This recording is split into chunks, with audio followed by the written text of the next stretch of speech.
কর্মক্ষেত্রে কর্মপরিবেশ সুন্দর সুশৃঙ্খল রাখার জন্য আপনারও দায়িত্ব আছে।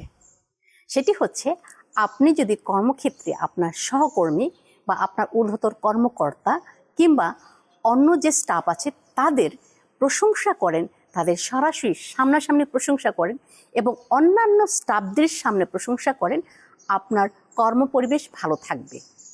কর্মপরিবেশে যখন একজন তার কাজের স্বীকৃতি পায়, প্রশংসা বা ধন্যবাদ এটার মধ্য দিয়ে স্বীকৃতি পায়, তাহলে তার উৎসাহ উদ্দীপনা বেড়ে যায়, তার কর্মের প্রতি সে দায়িত্বশীল হয়।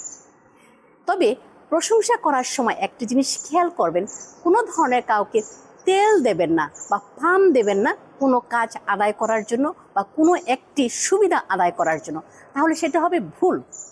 আপনি আপনার প্রশংসা বা ধন্যবাদ জ্ঞাপন বা কাজের স্বীকৃতি মন থেকে দিবেন, যেন কর্মপরিবেশ ভালো থাকে।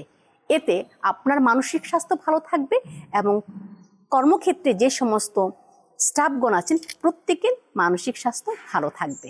তাই আসুন আমরা প্রত্যেকের কাজের স্বীকৃতি দেই সিম্পল একটি ওয়ার্ড দিয়ে, ধন্যবাদ বা আপনার কাজটি ভালো হয়েছে ইত্যাদি বলে।